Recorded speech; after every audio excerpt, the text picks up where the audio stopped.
but I know that you run out of time here, Yes, that is even though I also a could good talk to point. you all day. That is a very good point. Same here. All right, so I figured we would do Welcome to the Judgment Zone. I like it. And so we'll just get started. Okay. Parents, if you've ever felt judged as a parent, this episode is for you. No parent is perfect, and some even let their kids walk up slides. Others let them go head first.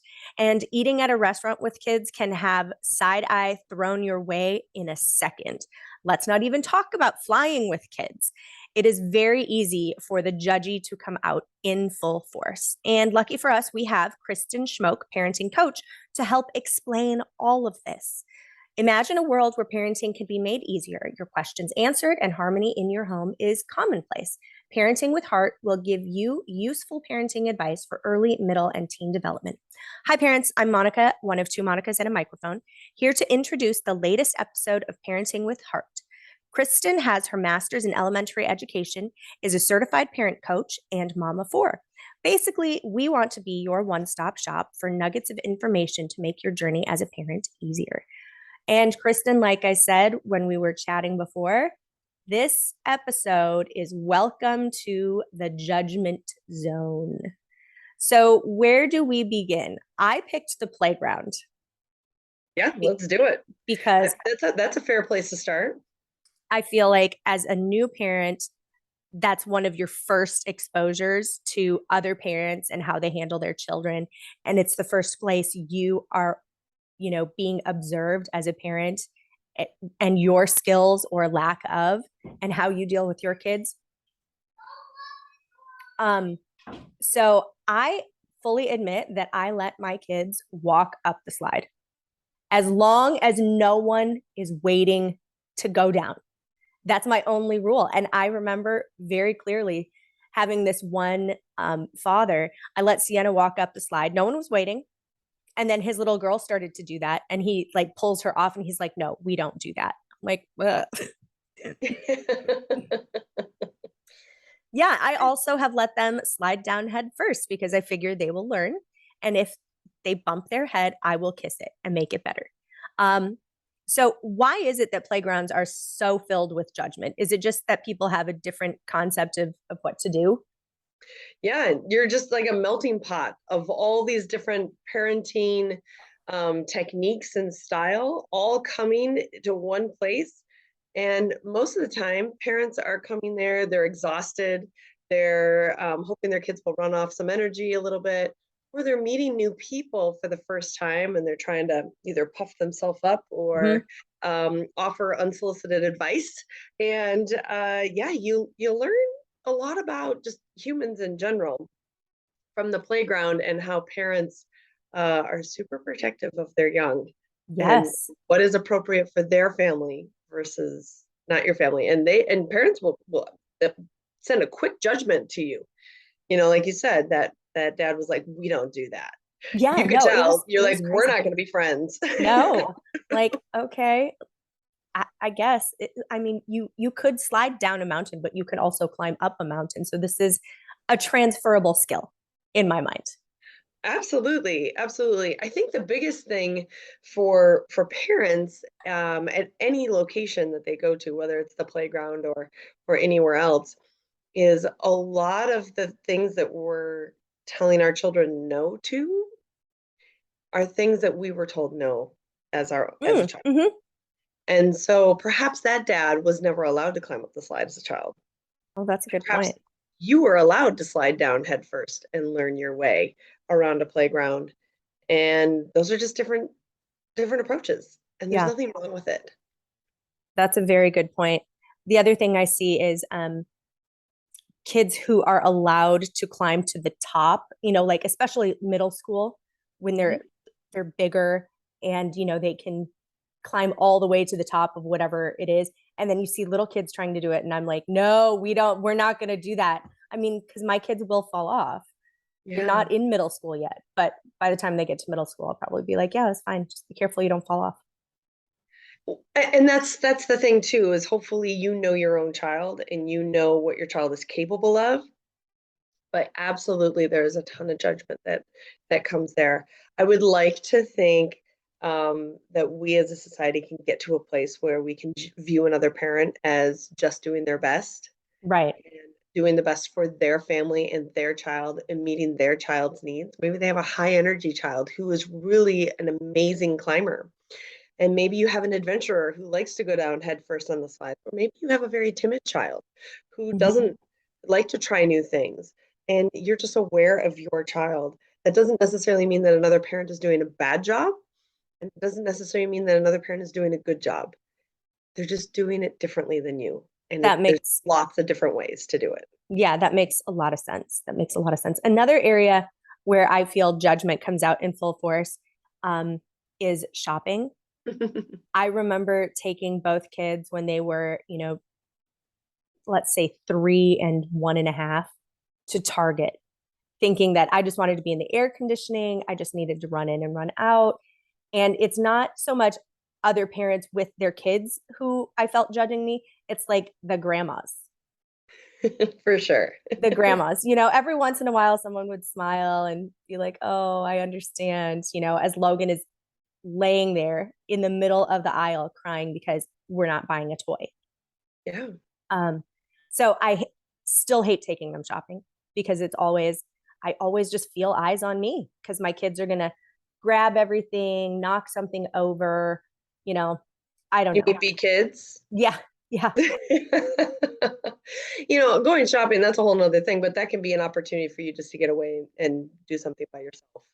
And that can be a break for you. But if you were at the grocery store with your children, I'll never forget a time when I was with my oldest, and I mean, he's 6'5" now, so he's always been a large human, even when he was 3.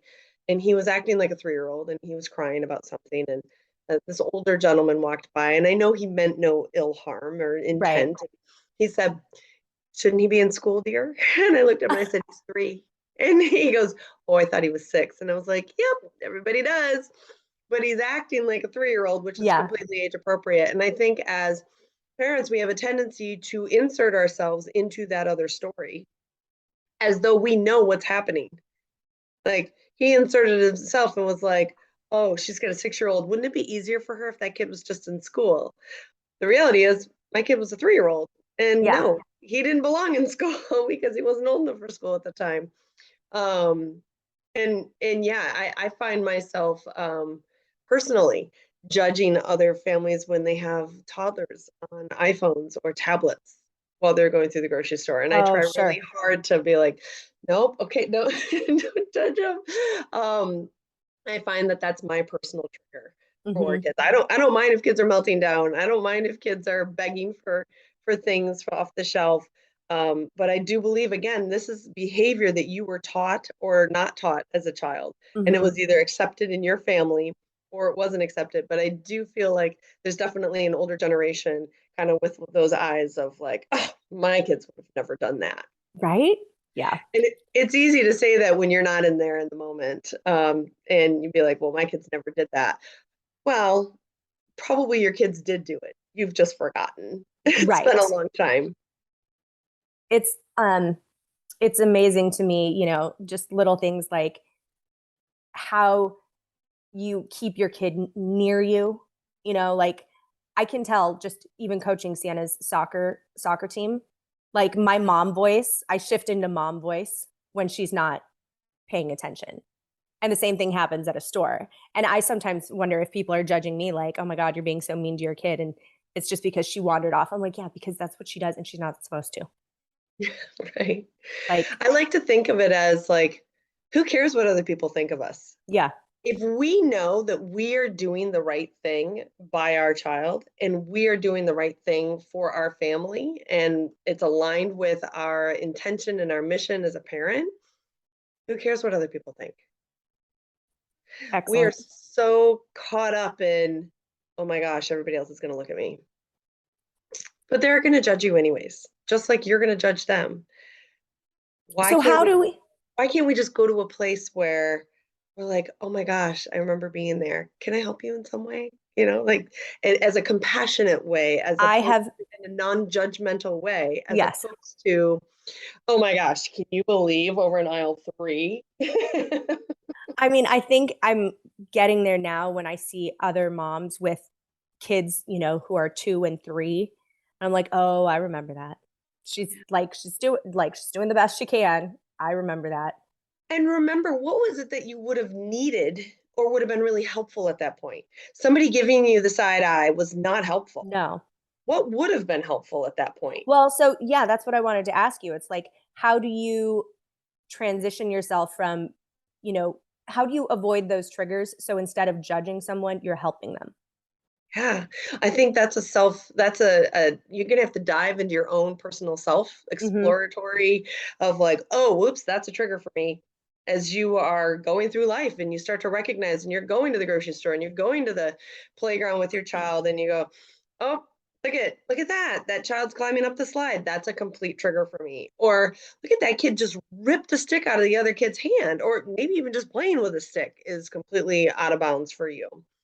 Recognize where some of those triggers are and then start asking questions. Why is that so important to me? Mm-hmm. And then you kind of start thinking, oh, oftentimes it leads to, you know what, I wasn't allowed to act that way as a child. Does that make it wrong? Not necessarily. Mm-hmm. It just means that that's what you were taught as a child. Okay, well, then how can I offer compassion to this other person?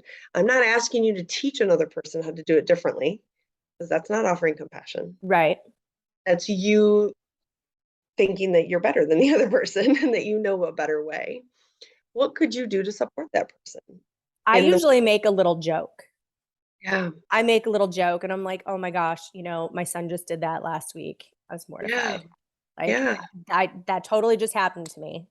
yeah. I have offered to parents who are online, be like, would you mind if I bought your child a treat or a snack? Because a lot of times children are having like a meltdown because they're hungry Hungry. or they're tired or do you mind if I talk to your child right now? Is that okay? Where I've got a song I could sing with them. And sometimes parents are just they kind of just go, oh, yes, please. Mm-hmm. Some parents will find that offensive. Absolutely. And you have to be comfortable with that and not be creepy. But if you're standing close to somebody in the checkout line and their child's obviously having a complete meltdown, Mm-hmm. uh, engage in conversation with the child, kind of thing, as long as it's safe with the parents close by. But I think the biggest thing that we have to come from is we have to release judgment from ourselves, so that we can look at other people and be like, wow, they're having a really hard day. Yeah. And that's Because it. we don't know what happened at home. I mean, maybe they were up all night because someone was sick, or, We don't there's know so their many things we story. assume. Hmm. We don't know their story. What we do know most of the time, and we forget about, is they are probably not well rested. They are probably not thinking clearly. This is probably not the first time it's happened this day. And all they want to do is get their grocery shopping done. And Right. then they will feel accomplished. They're lucky they probably haven't even had a shower. Just remembering that these are hard days and we forget how hard they are. And raising children is not an easy task, but it can be really great if we can go out and not feel the judgment of the world upon our shoulders as well. As moms, we take a lot of guilt on. Yeah, We don't need the guilt of other people just staring at us at the grocery store too. that's true. And another place where there's a lot of guilt, and I am particularly more empathetic to these people, traveling. Mm, Oh my gosh. This one year we took Sienna. She must have been four months old. We took her to Seattle. And we decided that it would be a good idea to take a red eye back because she would sleep the whole time. Sure enough, she fell asleep in the car. We, and as soon as we get into the airport, the lights of the airport woke her up. And, we're there extra early because of all the stuff and the car seat and the this and that. And standing around at the gate, she starts crying and she starts getting fussy. And I just felt all the eyes on me. And no, she didn't sleep the whole flight. She cried the whole flight. hmm It's like 4.5 hours. It was so, hmm so fun. So now when there's a Yeah. baby on a flight crying, I'm like, oh, I remember that. I feel so bad for them because they are probably have no idea how to fix it. Yeah. And they're embarrassed. Yes, it's super embarrassing. They're embarrassed and they don't need your judgment on top of it. Because in their brain is racing 100 miles a minute trying to fix the problem. They're trying to get their child to stop crying and they don't know why the child's crying. Right. There could be any list of a million things on why that child is crying. One of which is she's not at home. This is a strange place with strange people, strange sounds, strange Mm-hmm. lights, all of the things. Traveling with really young children is a challenge in and of itself. They don't need your judgment too. What they need is your empathy. And true empathy is not judging someone based on your own experiences. Okay. It's allowing them to have their experience in isolation. Like it doesn't have anything to do with you. But Oh. oftentimes we connect our own personal experiences Mm-hmm. to someone else's experience. And we go, oh, I've been there. But you haven't actually been there. Like you've Right. experienced a crying child before, but you haven't lived this person's life. But you could still just go, wow, I've been there, or that, wow, that's really hard today for you. Yeah. Or, wow, your child's really upset. In a not, you can show up in a way that doesn't mean they're an awful person. Yeah. And it doesn't mean that you think you're better. Because when we judge other people, part of us thinks we're better than them. That's what we're doing. We're going, oh, well, I'm better than that person My because I. child never cried on a flight. Or if I would never travel with my kids on an airplane. Oh, I say that now because of that one experience. Well, that's different. But even out like at a restaurant, these are opportunities for learning. These people are out there trying to teach their children how to behave in a restaurant. Are they going to behave the first time and every time? No. No. Learning opportunity. I will say you have to know when to abort mission. Can we get these to go, please? We got to Right. wrap it up. Because you don't want to disrupt the entire business of someone else's business, right? And Right. customers. So within reason and be, legitimately conscientious of other customers and other Mm-hmm. other other people dining. But I think you can also be recognize and be like, oh, look at that. Or they're teaching their children to go out to dinner. They're teaching their children to be travelers. They're teaching their children to be social on the playground. They're teaching their children to go to a grocery store and what behavior looks like in a grocery store. Mm-hmm. Some days we're going to fail. There's some days I want to cry and scream on the floor of the grocery store because I don't want to be there either. No. I really do like having mine delivered. We don't do that, but Paul does the shopping. You know what? This was well before there was delivery for groceries, and I will say that is life-changing and Yeah. amazing. However, just a little caveat, think about it. You're also missing out on learning opportunities at the grocery store Okay. because you're missing out on one-on-one time with your child, or maybe you got two, but you're talking about different kinds of fruits. This is all vocabulary, fruits, They see all vegetables, everything. um, meats and people and condiments and all of the things. You can talk about colors, the starts of the letters. You can talk about prices. You can talk about, there's so many life skills that are involved in the grocery store that if you keep them out of the grocery store for fear of judgment, Mm-hmm.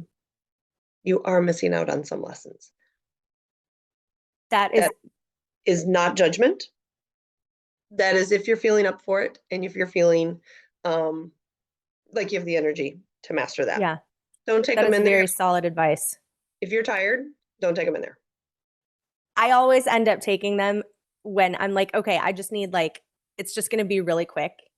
And because we don't go to the grocery store together because Paul does do the shopping, um, like they're curious about everything. So this like quick trip into the grocery store ends up taking 10 times longer. And I'm like, you guys, we have to go, and they're pointing to things. And so, yeah, you make a very valid point that if I were to take them shopping more often to expose them to some of these things, then when I do need a quick trip, maybe it could be quick because some of the other times it could be longer. Look at it this way. Maybe you are broadening their interest, their curiosity. Mm-hmm. you're allowing them to be curious. And so rather than judge them in like, come on, we got to go, it's a, wow, look how curious you are. I love that you're asking all these questions. How about we come back another day and we can explore some of these other things? Let's explore one more thing and then we're going to go. Yeah. What I else would like you it. like to look at? But I think the biggest thing for people is to recognize your own triggers, recognize when you are, and by that I mean recognize when you're judging someone else. Then get curious about yourself. Take a deep breath. Perhaps you've had a long day, and that we have a tendency to judge people a little bit more when we've had a hard day or we're in a hard place ourselves. Hmm. Take some deep breaths, really calm yourself, calm your nervous system down, and find a way that you can be compassionate and empathetic without using your own personal experiences. I didn't know that about empathy. I guess I always thought that sympathy was something that you can have for someone when you don't have a shared experience or something relatable, and that empathy required it. I didn't know that it didn't. Well, because when you are judging someone, Hmm. you can't be empathetic. They feel it. Yeah. They feel it. So I can say to you, "Oh, Monica, I'm so sorry that your kids were crying at the grocery store." You can kind of hear it in my tone of voice. You can Hmm. sense it in my body language and just the energy around me that I Hmm. don't really feel that bad for you, you know? Yeah. But if I am actually being empathetic, it has nothing to do with me. It's Hmm. everything to do with your experience. And if you're coming to me and being like, Kristen, you will not believe the grocery store experience I just had. It is the most awful thing ever. We went in really quick, tried to grab 5 things, and my kids, they were asking all these questions, and I just wanted to leave. And then it turned into crying and screaming. And I can look at you and be like, wow, sounds like you had a hard time at the grocery store. And Yeah. you're going to feel very different when I just go, oh my gosh, that was really hard. I'm not going to judge you Hmm. on You're that. acknowledging my experience and showing me compassion. Thank you for the word that I needed. I am acknowledging where you are right now. I'm not trying to fix it. Hmm. I'm not trying to offer you advice. I'm not trying to say anything else. I am basically sitting with you and saying, that was really hard. Yeah. I'm sorry that was so hard. That definition of empathy was not mine. Hmm. It came from Brene Brown. Okay. So give credit where credit is due. All right. Well, I love that. And parents out there, I hope that you have picked up some nuggets from today's episode, which is really more about how to support and show compassion and empathy to one another when we're out and about at the playground or shopping, eating out with our kids, traveling.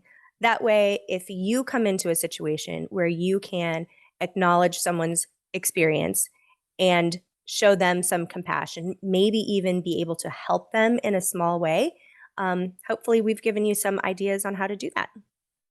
Friends, if you want to know more about Kristen Schmoke Parenting Coach, you can find her at kristenschmokecoaching.com.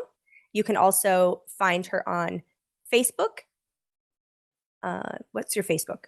I forget. Just Kristen Schmo Coaching. Okay. You can also find her on Facebook at Kristen Schmoke Coaching. And she's here to give more advice if you need additional insight on how to make your home more happy and harmonious. All right. Until next time. Okay. What do you think? Thank you. You're The only welcome. thing I was Thank you. thinking was like, gosh, like we don't need to be going around judging everybody. Like No. just worry about yourself. And I think a lot of people forget to do that. I tell Sienna that all the time. I'm like, don't worry about Logan. You worry about you. Yeah. But Yeah. it's a very Well, easy thing to forget. I think the hardest thing is we're all out there like thinking we all know better than everybody else. And you don't know what's best for me. I don't know what's best for you. Right. Like I can't tell you that. Very I good can't point. tell you to not take your kids to the grocery store. I'm telling myself that. Well, because if you can be a better mom by not taking them to the grocery store, Yeah. then don't take them to the grocery store. No. It's gotten a lot better. Take them when they're older, and you can take them Still one at a time. Not yeah, the one at a time thing. We do that on the weekends a lot. I'm like, Paul, we have to divide and conquer. Like you take one and I take one, then we don't have to worry about them fighting. It's much easier to keep them under control and really to connect. And that's what it's, I mean, like, let's go back to like, what's the goal of Hmm. these outings? The goal is to the grocery store is to get the groceries, yes, but if you're taking one of your children, that's also make connections, Yeah. right? If you take them to the playground, it's for either adults to make connections or kids to make connections, or maybe you want a connection parent to child. Hmm. All of these have purpose. Right. Let's go back to the intent. The intent was not to sit there and judge everybody else. Right. I mean, judgment happens, right? Because we're like, I hope they're not looking at me because I sure wouldn't do that. Yeah. I'm really happy. It's like back to middle school is what it reminds me of. Like, oh yeah, if we all pointed out that she's doing it over there, then nobody's looking Yeah. at me. I'm doing. So true. Sienna's here to say hi. Hi, Sienna. I hear you're playing soccer, girl. Oh, she can't hear you. Oh, Hold right. on. Okay. Um, well, thank you Are you for playing soccer, asking. Sienna? Are you playing soccer? Yeah. Yeah, she is.